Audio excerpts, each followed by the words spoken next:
नमस्कार दोस्तों, आपका आपके चैनल में स्वागत है। आज हम आपको बताएंगे नवरात्रि में कौन सा कार्य भूलकर भी नहीं करना चाहिए। हिंदू धर्म में नवरात्रि पर्व मां शक्ति की पूजा उपासना के लिए विशेष माना गया है। हिंदू पंचांग के अनुसार साल भर में कुल 4 नवरात्रि आते हैं। 2 गुप्त नवरात्रि, 1 चैत्र नवरात्रि और 1 शारदीय नवरात्रि। सभी नवरात्रि में शारदीय और चैत्र नवरात्रि का विशेष महत्व होता है।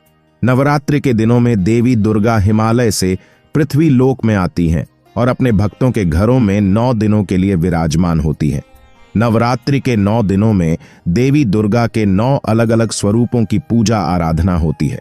मां दुर्गा के भक्त इन 9 दिनों में उपवास रखते हुए मां शक्ति की साधना करते हैं। नवरात्रि के 9 दिनों के दौरान मां दुर्गा अपने भक्तों पर विशेष कृपा रखती हैं। अब जल्द ही शारदीय नवरात्रि शुरू होने वाले हैं।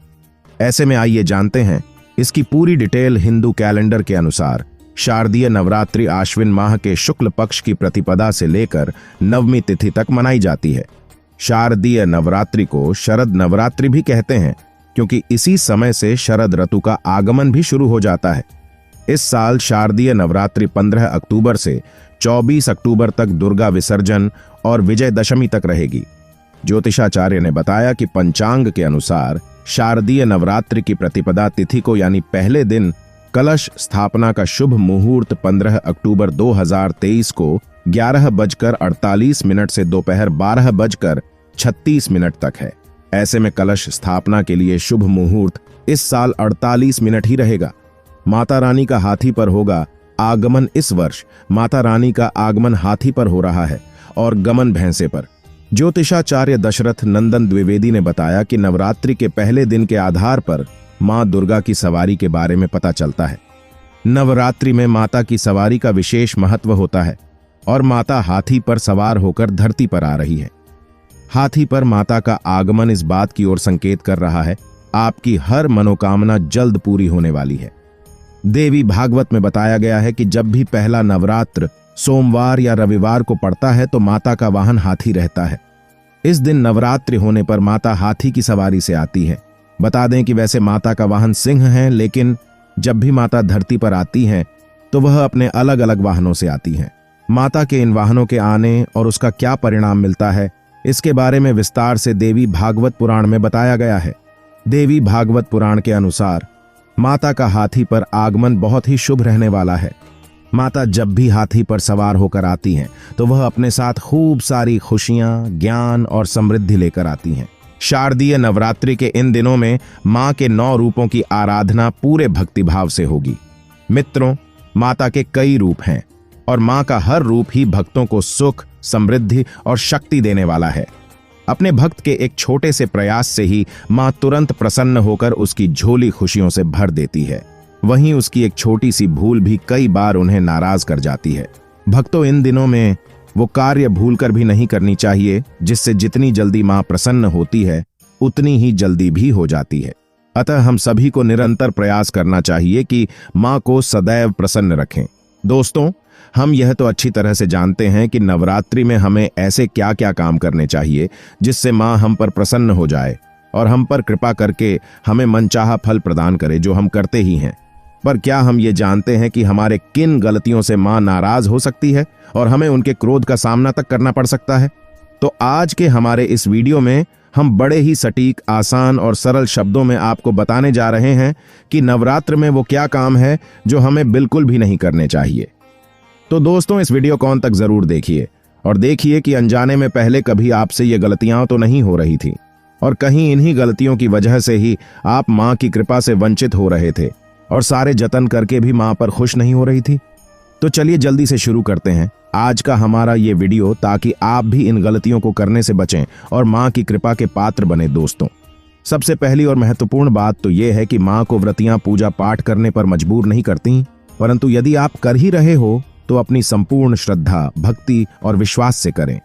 मां की आराधना करते समय मन में किसी भी प्रकार की शंका या दुर्भावना बिल्कुल भी ना करें, क्योंकि जिस मन में शंका या दुर्भावना होती है वो मन शांत नहीं हो सकता और शांत मन से पूजा पाठ करने में कोई भी तुक नहीं है।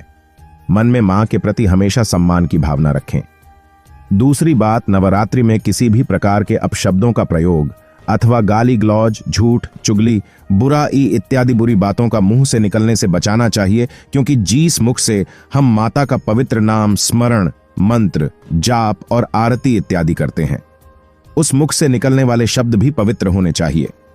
तीसरी बात, नवरात्रि में हर तरह के मांस और तामसिक आहार तथा शराब और तंबाकू आदि का सेवन कतई नहीं करना चाहिए, क्योंकि इससे मनुष्य का अपने मन और मस्तिष्क पर नियंत्रण नहीं होता है।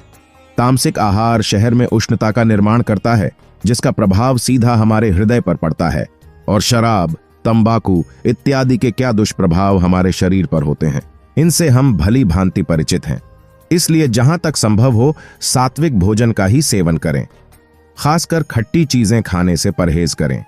चौथी बात, किसी भी जरूरतमंद को और कन्या को अपने घर से खाली हाथ न जाने दें।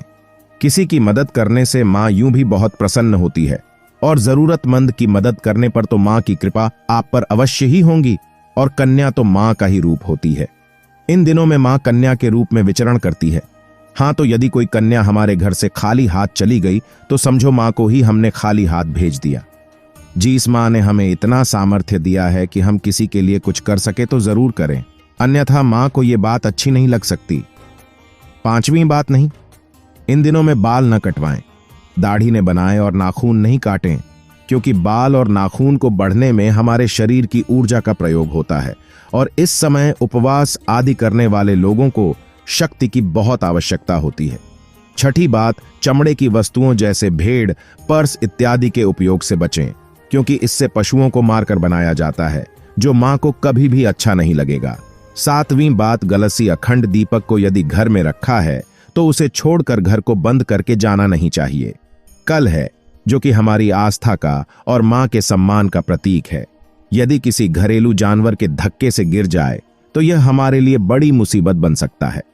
वहां पर महाविराजमान होती है, और जलता हुआ दीपक गिर जाए तो घर में आग लगकर अनचाही दुर्घटना भी हो सकती है, क्योंकि दियों को बुझने से बचाने के लिए हम इसमें ज्यादा तेल डालते रहते हैं। आठवीं बात, माता का नाम, स्मरण पाठ, मंत्र जाप आदि पूरी श्रद्धा और भक्ति और नियम के साथ करें। ना हो तो बीच में ना उठे और ना ही किसी से बात करें, इससे आपका ध्यान भटकेगा। न विवाद दिन में ना सोए, क्योंकि श्री विष्णु पुराण के अनुसार नवरात्रि के समय दिन में सोना वर्जित है। इसके पीछे की रोचक कथा हम किसी और वीडियो में सुनेंगे।